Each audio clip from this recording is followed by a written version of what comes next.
Now today, we're trying to make these recordings quickly because something happened on Shabbat.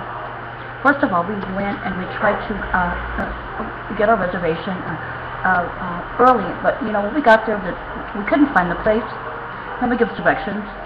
It's someplace that we knew from a long time ago. When we got there, the day that the reservation was actually for, which was Saturday, there was somebody there from Israel, who wasn't from Israel, who had been stalking us and chasing us for a long time. And when I was in Israel, he saw me, but I didn't remember him, just like all the rest of the people. We'll talk about that later.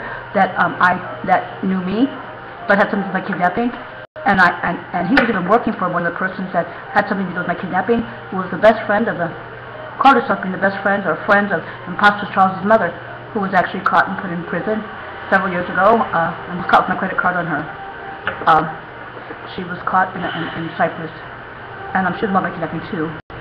And he worked for her best friend, and one of her friends, and she was also involved in kidnapping. So we talked to you about that before. He was here. I saw him. But the night before, when I went tried to find the place where we had the reservation, nobody gave me directions, and so I was really mad when I walked back up towards the police department. Okay, now listen, Interpol. You helped to retrieve me. You helped to retrieve kidnap victims, and you talked to my beloved family and beloved people what you would do in case I was kidnapped. You watched all these things and everything, and so you also helped to rescue me from the last time in 2010 from bad people, the bad U.S. people, okay, bad American people. They're really rotten it off. Those terrorists saw them. Until we told you that the Germans called them the new Nazis. The Americans and Germans always, we knew, had done something together, and did something to Israel with the bad Americans. We had that boat that tried to find safety in World War II, and the Americans stood away, and all people drowned. Like 1,500 people drowned. Okay, they took our gold rings from our dead people. We never retrieved that.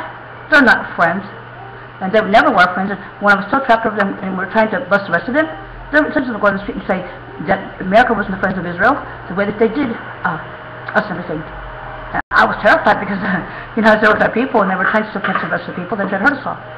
We know that they're not our friends, and how they hurt our people. There was a special on the radio. Well, I remember meeting the man too. A special on the BBC, and because this is you know, the victory over the Nazis, the 70 years. It took a while after they got our people out of the camps and everything, and so to make a long story short, the man caught TB. He said he stayed at a woman's and her husband's house. I remember him. But he got a job. She said he could work at her husband's office, and sleep on the couch. And he got like $11 for a week or his work. Really a lot of money then. And she took like less than $7 and it was cash. He said made him pay for it. He sleep on the couch. He tried to go to school and everything. And I remember this man in here because court had done it a long time ago. We met these people. He caught TB. He didn't have money to eat, and he tried to study and everything. We work hard like that, okay? We're Jews. And so I'm the next one short, he caught TB, and they put him in a sanitarium in America. They took out his lung. I never heard of anybody taking out anybody's lung when he caught TB. You know what I'm saying? So we know that the people in World War II scattered with different places and popped up later, their final solution, figured that out, and to try to hurt everybody. We know that the Houthi and all and the bad Americans, they're still trying to fight us to start everything. Well, I saw those people there. They're real people. You know, they hurt all of our people. The bad Germans and the bad Americans. The bad Germans, because the Germans hurt us all. They killed 90% of our population, our Jewish population. 90% of our people. Those that were able to escape, they killed 33 Rothschild family members. They killed 33 of our family members. And so we just want to tell you these things. So and other family members, you know, of ours that couldn't get away in time. So we just want to tell you these things. So we're a king and queen of River's kingdom. That's right, my beloved King Moshe Shebitnai, and we're taught by two of the greatest Nazi hunters there ever was. Of course, the bad Americans, but the Germans killed them too. Nasik Simon Wiesenthal from the Habsburg family, and of our family, was Habsburg prince, and he was Jewish, and he worked for Israel, not the Americans, and he knew that they were Nazis too. And the Bronfman family, they're also Nazi hunters, and they're calling them too. Now, the other day, and we know that they're Nazis, they're Charles's imposters, ugly women. These women look like, these women in a I see another policeman that was from America. To tell you from America, reminds me of a cholo, like a Spanish Harlem. I remember them when I was a little girl. They're wearing uniforms. They're not Albanian.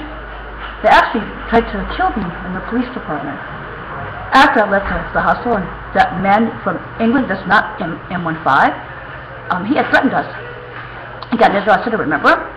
Everybody said, you don't remember the man. And so they sent the police to work in the office, in the place where the woman was when she hired this man, because she was guilty too. And she was from America. To make a long story short, and he's not Jewish, you know. And so to make a long story short, he was at the hospital, so I was mad, and I tell the police all the time things.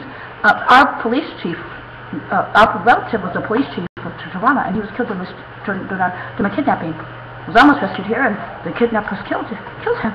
My husband, a witness, and he talked to us before when he was dying in the ambulance. He was Turkish and Albanian, and he was royal. Okay, so now these Nazis of other Nazis ever knew they were Nazis, they were crying. Actually, the Borman police actually told the woman that had stopped me before. My husband told me, she's quickly. And I remember her too. I remembered her from last week, and remembered that all the Pastor Charles were all the Pastor Charles, the man, and the Borman, a policeman, who told her to shoot me. He pointed his gun, told her to shoot me, pointed to me. Now, we went to school here, little kids, Misty Marmara. It's a little for younger people. But we graduated from high school and started college when we were 9 years old. We were really quite intelligent. And so, to make a long story short, I saw that, so I understand Albanian. And then the woman, because they couldn't get it, they started punching the wall.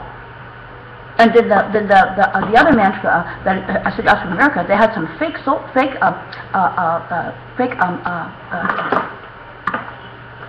inmates, and they were trying to help him too. And I can see he tried to jump on me too.